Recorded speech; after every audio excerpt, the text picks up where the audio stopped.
The Constitution of India, Preamble. We, the people of India, having solemnly resolved to constitute India into a sovereign, socialist, secular, democratic republic and to secure to all its citizens justice, social, economic and political, liberty of thought, expression, belief, faith and worship, equality of status and of opportunity, and to promote among them all fraternity, assuring the dignity of the individual and the unity and integrity of the nation. In our Constituent Assembly, this 26th day of November 1949, do hereby adopt, enact and give to ourselves this Constitution.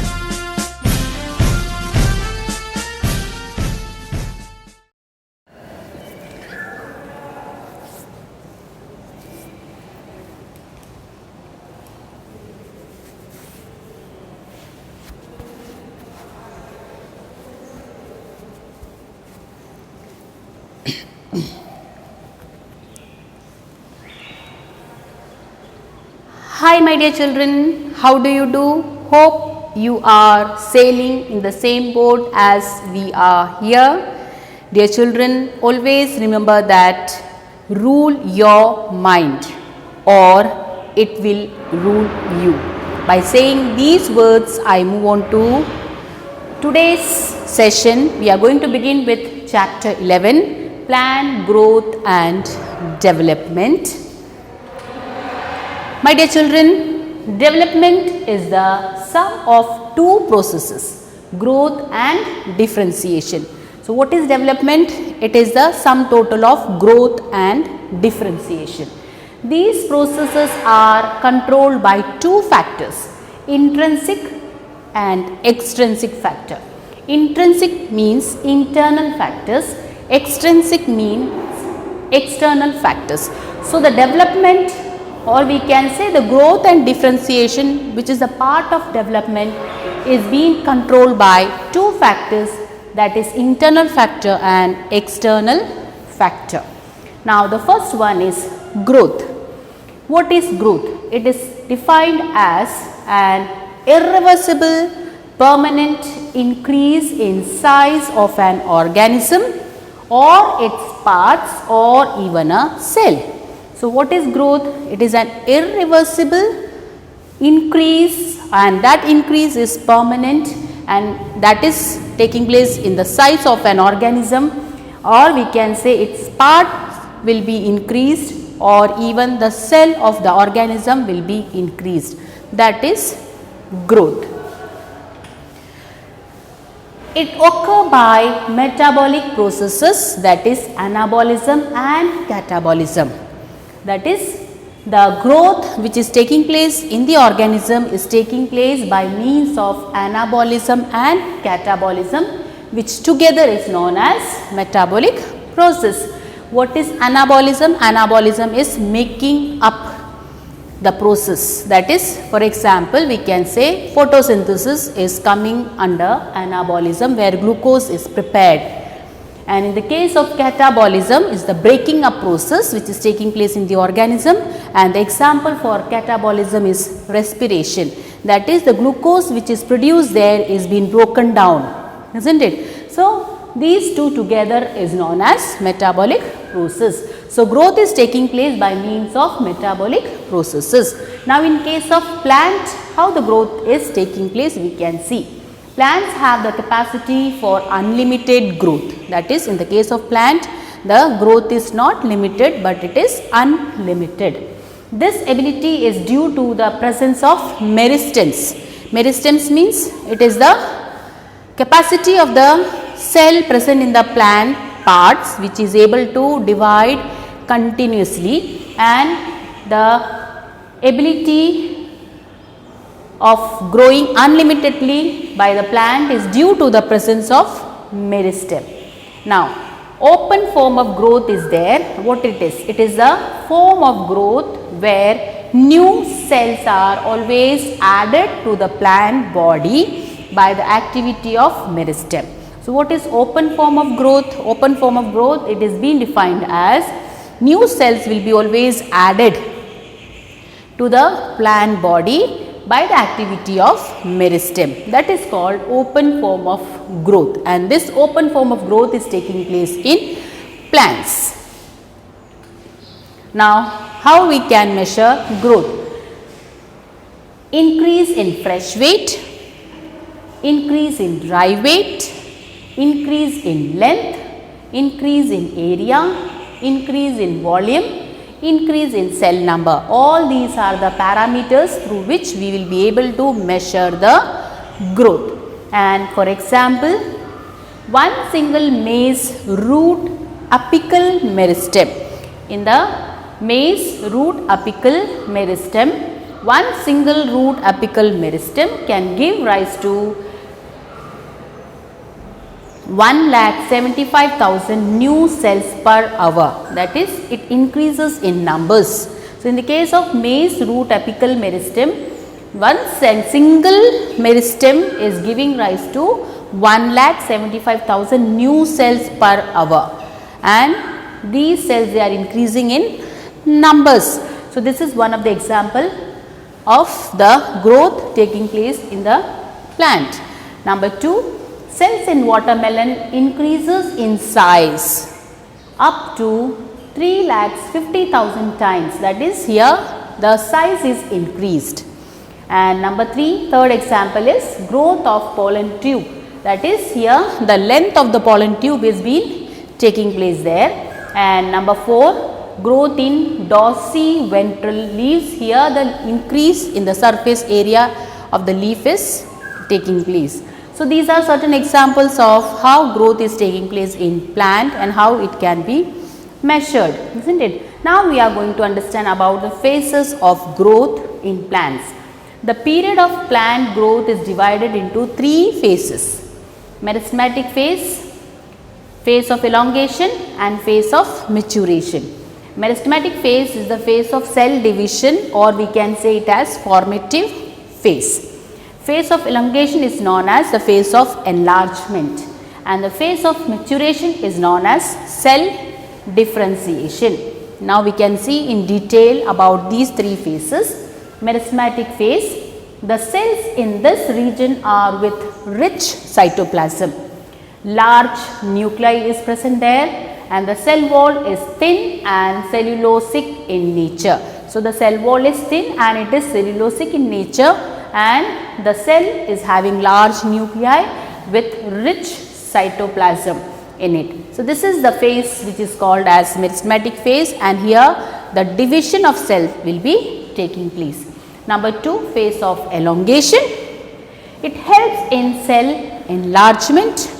New cell wall deposition take place and increased vacuolation is taking place here. That is, a formation of vacuoles are taking place here in this phase. I think my dear children, you would have understood about the phase of elongation. The main important point is cell enlargement is taking place in this phase. Now, the third phase is phase of maturation. During this phase, the enlarged cells become differentiated to perform specific functions. That is, in the phase of maturation, what is happening? The enlarged cells which are taking place there, or which are formed there, will be undergoing differentiation for performing specialized functions. The cells of this region are with maximum wall thickening. That is, the cell wall present in this phase. In the case of cell, there the wall is being thickened and it is having maximum protoplasmic modification also.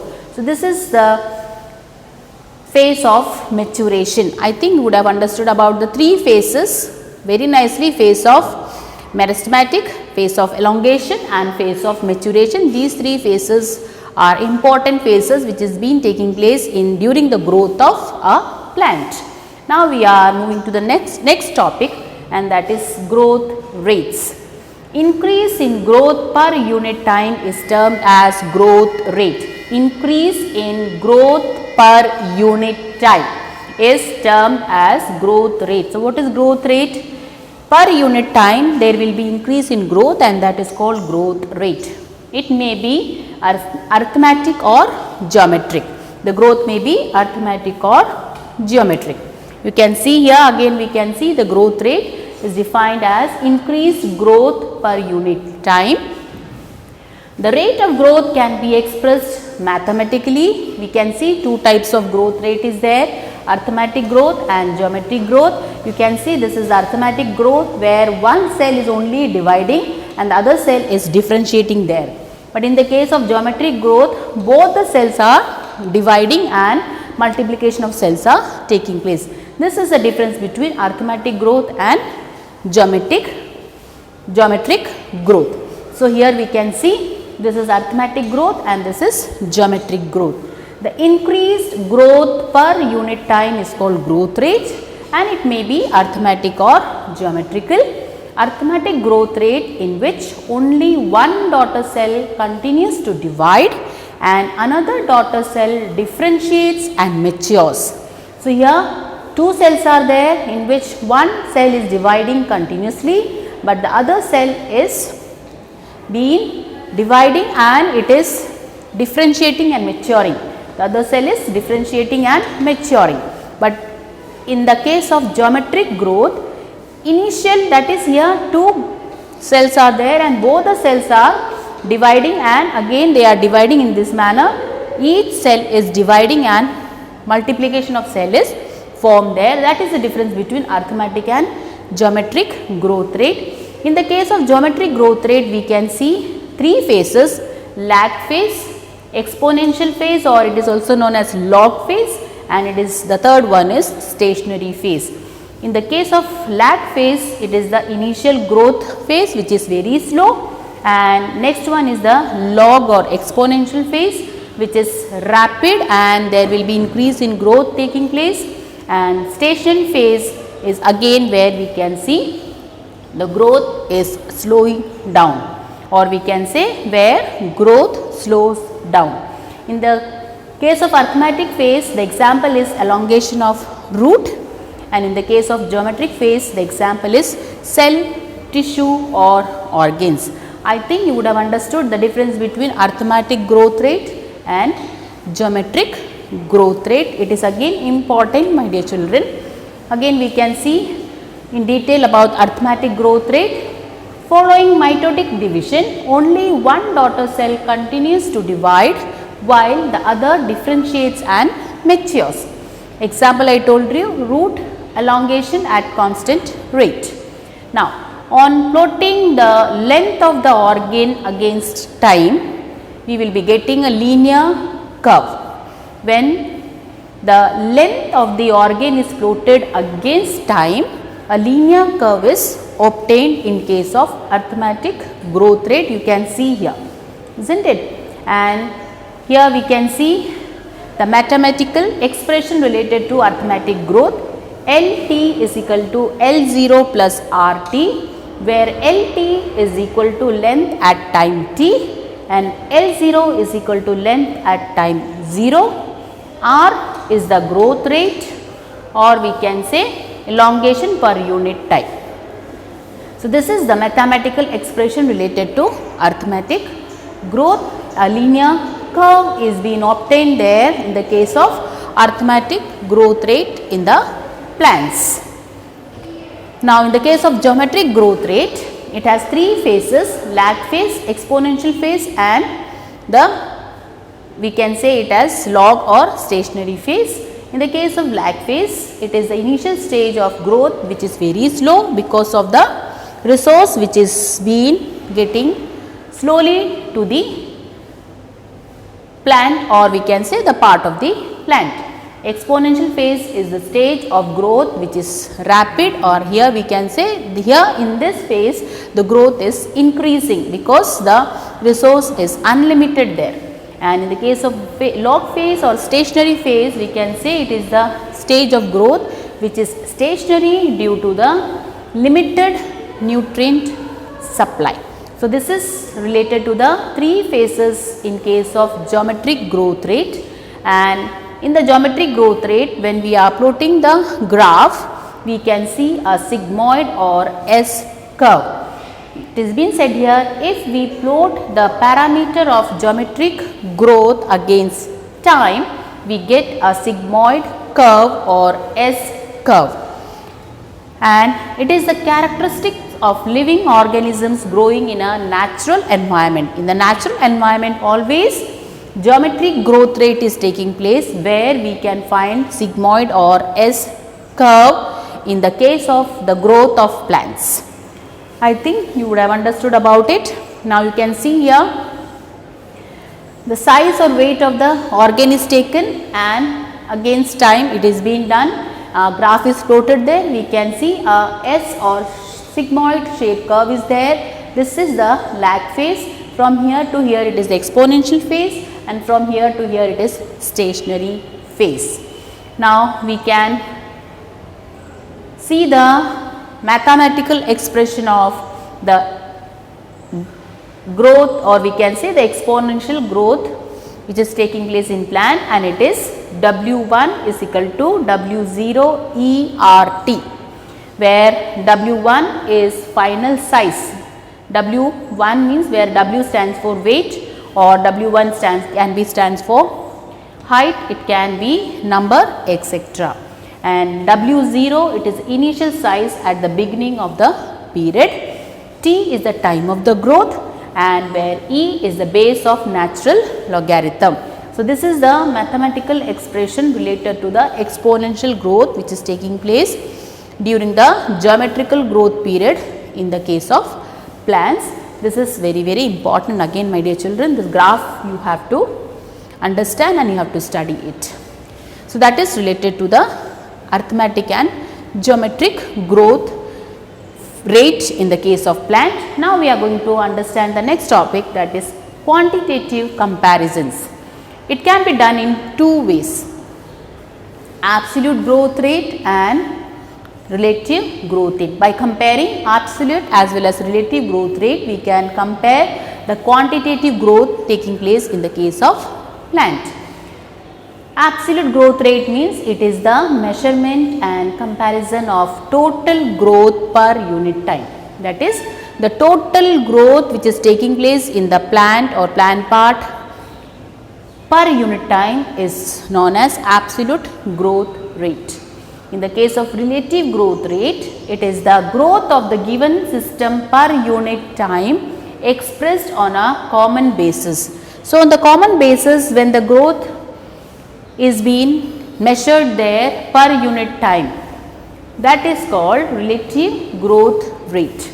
So, example we can see related to these two leaves A and B of different size of area show exact absolute increase in the area in a given time.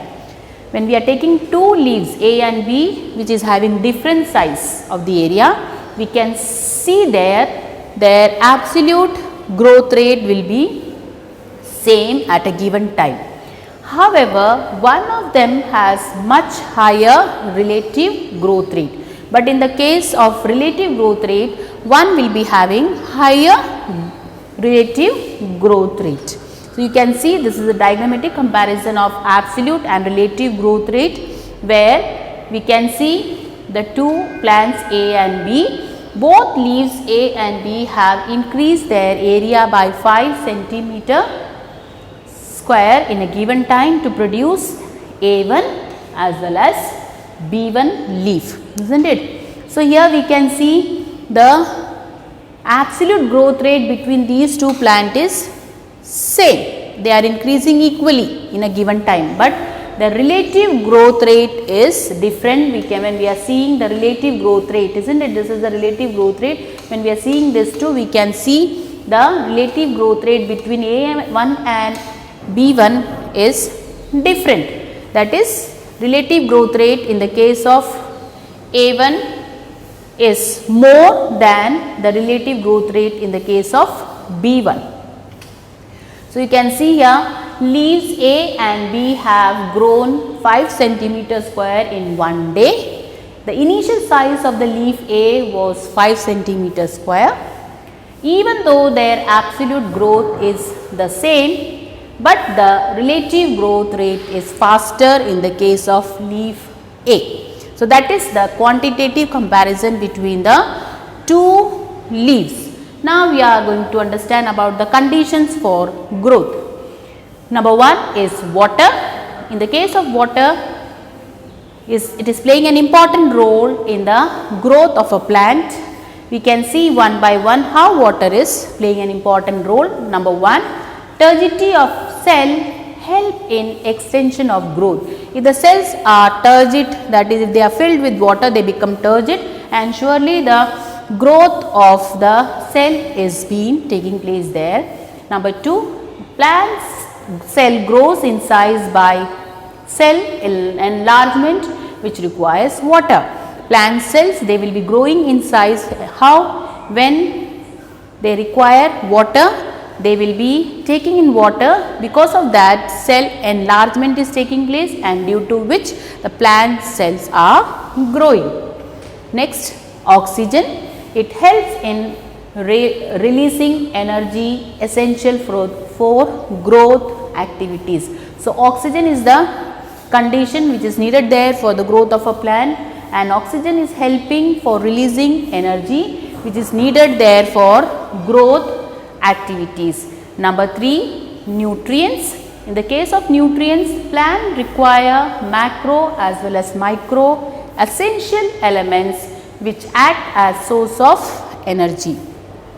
Next is temperature.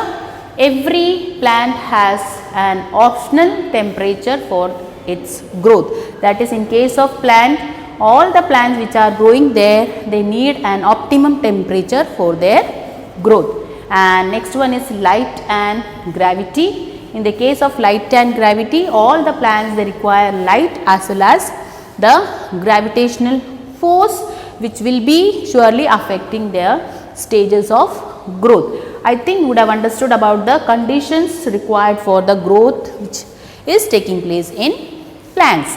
Now, next topic is differentiation, de-differentiation and redifferentiation. In the case of differentiation, we can say the cells derived from root apical and shoot apical meristems and cambium differentiates and mature to perform specific function.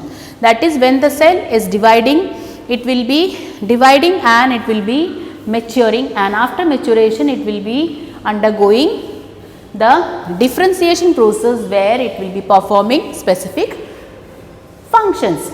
This act leading to maturation is termed as differentiation, and during differentiation cells undergo few to major structural changes in both their cell wall as well as protoplasm.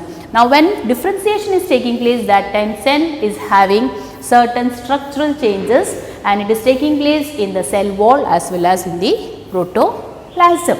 For example, to form a tertiary element, the cells would lose their protoplasm. For forming a tertiary element in the xylem, cells, they will be losing their protoplasm, isn't it? They also develop very strong elastic lignocellulosic secondary cell walls to carry water to long distance even under extreme tension. So, these are the specific functions done by certain cells which will be maturing and which will be differentiating for performing specific functions. So, this is related to differentiation. Now, the next one is de-differentiation. After differentiation, the living differentiated cells which have lost the capacity to divide can regain the capacity to divide under certain conditions. This phenomenon is termed as de-differentiation. So, what is de-differentiation? After differentiation, during differentiation, the cell will be losing the capacity to divide. But what it has been said there, the living differentiated cells are there who have already lost the capacity to divide will be able to regain the capacity for division and they will be dividing. That is called de-differentiation. For example, formation of meristems such as interfascicular cambium and cork cambium. So, that has been the example of de-differentiation. Now the last one is redifferentiation. After the process of dedifferentiation, the produced cells once again lose the capacity to divide but mature to perform specific functions, that is get redifferentiated. Again what is happening after dedifferentiation? Once again the cell will be losing the capacity for dividing and they will be performing specific function, that is redifferentiation. Example, secondary xylem and secondary phloem. So, I think you would have understood about differentiation, dedifferentiation and redifferentiation.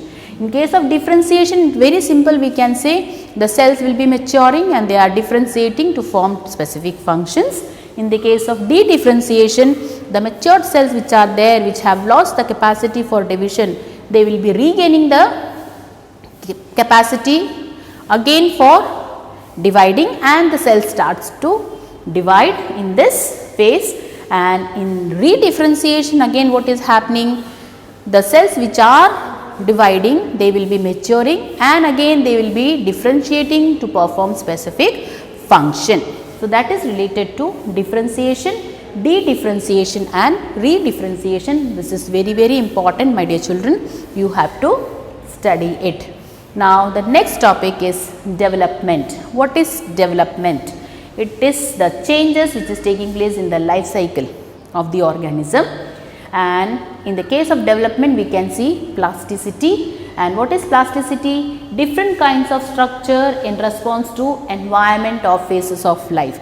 That is, in the plant they are producing different kinds of structures and these structures are taking place in response to environment or the phases which is taking place in their life. For example, heterophyly is one of the plasticity which is taking place in cotton and coriander. In these plants, the leaves have different shapes based on the phases of life cycle as well as the habitat. And we can say development can also be termed as growth plus differentiation. Already we have seen in the beginning. The development is controlled by intrinsic as well as extrinsic factors. What are intrinsic factors? Genetic factors as well as plant growth regulators are the intrinsic factors which is controlling the development, and extrinsic factors are light, temperature, water, oxygen, etc., which are controlling the development there. We can see the example related to the development, that is plasticity and heterophyly. You can see already we understood what is plasticity, the ability of the plant to follow different pathway and to produce different structure in response to environment or the phases of life. In case of cotton and coriander plants, we can see when they are in the juvenile phase, they will be having different shapes, and when they will be becoming a mature plant, that time they will be having some other different shape in the case of leaf. And what is heterophyly? It is a phenomenon of appearance of different forms of leaves on the same plant. On the same plant, when there will be seen different forms of leaf appeared, that is called heterophyly. And you can see here heterophyly in the case of larkspur, terrestrial habit, and in the case of buttercup, water habit. So, this here juvenile phase, we can see this is the shape, but when the leaf or plant will be in adult, the leaf will be in this shape. So, these are the two different types of shape of the leaf we can see in the same plant, and that is known as heterophyly, isn't it? I think you would have understood about heterophyly and plasticity. It is again important, my dear children. You can see here intrinsic heterophyly, which is also known as developmental heterophyly. In the case of developmental heterophyly, in the juvenile phase, the leaves are broadly lobed, but when the leaves mature, these are pinnately divided with lobes. So, this is the two different types of leaves we can see in the case of the larkspur, isn't it? But in the case of environmental heterophyly, two types of habitat is there, water habitat as well as the terrestrial habitat, where in the case of water habitat we can see this is the shape of the leaf, but when the plant, buttercup plant is there in the terrestrial habitat, we can see this is the shape of the leaf. So again here we can see the two different shapes of the leaf taking place in the same plant. So this is environmental heterophily and this one is the developmental heterophily. So this is what is related to the plasticity and heterophily, which is connected to the development taking place in the plant growth. I think, my dear children, till here you would have understood about the lesson. And one thing always remember, my dear children, if you are not able to understand any part or any topic related to the chapter, please call me and clarify your doubt, my dear children. By this I am winding the session here. We will be meeting in the next session. Till then, take care.